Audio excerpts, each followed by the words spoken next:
नमस्कार दोस्तों, target with PS Parihar channel में आपका स्वागत है। सुबह की इस वीडियो में ऐसी सूचनाएं होती हैं जो विभिन्न समाचार पत्रों पर छाई हुई होती हैं और विद्यार्थियों के लिए आवश्यक होती हैं। तो आइए शुरू करते हैं और देख लेते हैं कि आज के समाचार पत्रों में विद्यार्थी जीवन से संबंधित कौन कौन सी सूचनाएं। खबर की शुरुआत करेंगे आरक्षण पर। सुप्रीम कोर्ट की 5 जजों की पीठ लगातार सुनवाई कर रही है और कल सुप्रीम कोर्ट ने ईडब्ल्यूएस आरक्षण पर एक महत्वपूर्ण टिप्पणी की है। सुप्रीम कोर्ट का यह कहना है कि जो सामान्य वर्ग की 50% सीटें हुआ करती थी उसमें सेंध लगा दी गई है, उसको अब केवल 40% कर दिया गया है। 10% ईडब्ल्यूएस को दे दिया है, जिससे जो सामान्य वर्ग के जो विद्यार्थी हैं और जो क्रीमी लेयर ओबीसी की जो छात्र हैं जिनको आरक्षण नहीं मिलता है उनकी भी सीटें मार दी गई हैं। यहाँ पर देखिए लिखा है कि सुप्रीम कोर्ट में आर्थिक रूप से कमजोर वर्ग को 10% आरक्षण देने के लिए संविधान संशोधन के खिलाफ याचिकाओं पर बुधवार को भी सुनवाई जारी रही। इस दौरान अदालत ने केंद्र सरकार से पूछा कि सामान्य वर्ग की 50% सीटों में से 10% ईडब्ल्यूएस को देकर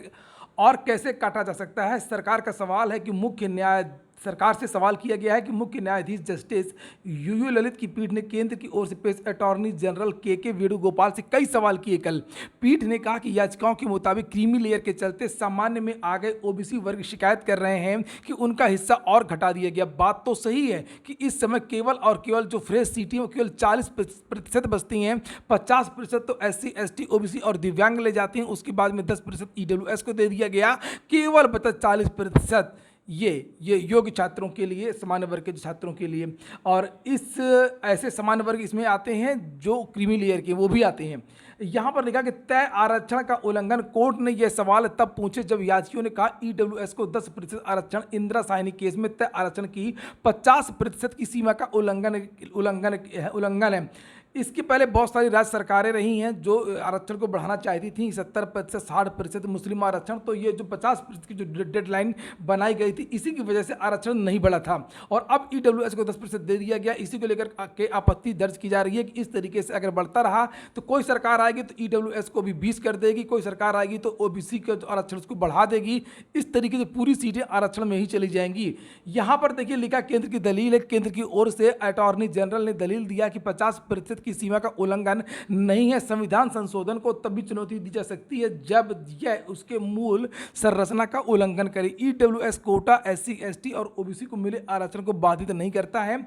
इन सभी वर्गों को बहुत लाभ दिया गया है, लेकिन गरीबी रेखा के नीचे रहने वाले 18% सामान्य वर्ग को कोई सुध लेने वाला नहीं। यह आरक्षण उन्हीं लोगों के लिए क्योंकि 15.5.4 में उन्हें राहत नहीं दी गई है, इसलिए 103वां संशोधन करके ये सब दिया गया। तो यहाँ पर फिलहाल ये लगातार बहस चल रही है। एक लोक कल्याणकारी जो राज्य होता है उसमें आरक्षण तो चलो ठीक है, लेकिन आरक्षण की राजनीति नहीं होनी चाहिए। सोच समझ के आरक्षण देनी चाहिए और आरक्षण में इस समय चर्चा और परिचर्चा होनी चाहिए। उम्मीद है कि सुप्रीम कोर्ट इसमें कोई बड़ा फैसला देगा। जिस तरीके से इंदिरा साहनी ने 50% वाला फैसला सुनाया था उसी तरीके से इस बार भी जल्द एक बड़ा फैसला आने की उम्मीद। अगली जो सूचना है वो है 1600 पदों पर नई भर्ती का विज्ञापन जारी हो गया है और इसके आवेदन आज से ही शुरू हो रहे हैं।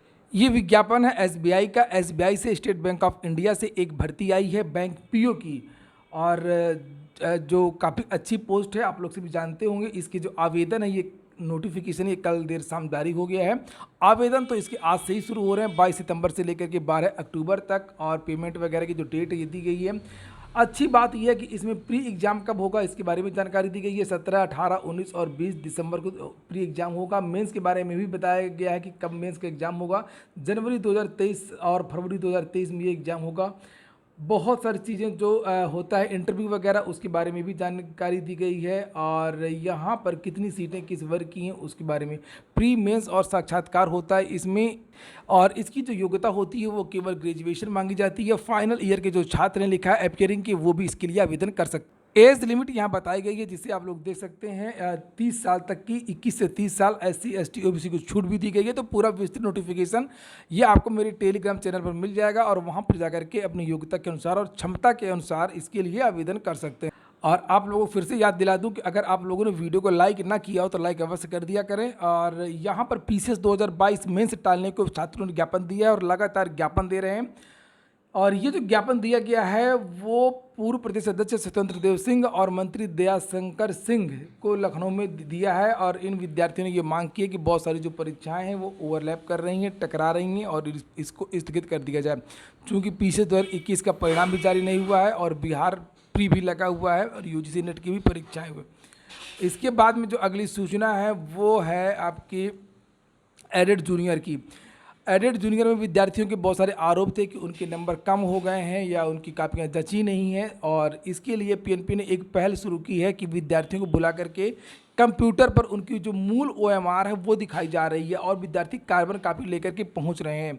इस समाचार पत्र की अगर माने तो इसमें ये लिखा हुआ है कि ज़्यादातर विद्यार्थी संतुष्ट है। विद्यार्थियों को पता नहीं था कि जो छात्र कापी होती है, स्टूडेंट कापी होती है, वो सबसे नीचे होती है और वो उसमें ज़्यादा आता नहीं है जो बिंदु वगैरह हैं। तो विद्यार्थियों को लगता था कि नहीं हमने इसमें 2 गोला नहीं किया है, जबकि उन्होंने किसी प्रश्न में 2 गोले कर दिए हैं, वो प्रश्न जांचे नहीं गए। और भी बहुत सारी त्रुटियां हैं जो नहीं समझ में आ रही थी। लेकिन जब कंप्यूटर में सचिव साहब ने दिखाया तो ये विद्यार्थी संतुष्ट हुए, कुछ नाराज हुए, कुछ भाग गए, कुछ ने आरोप लगाया।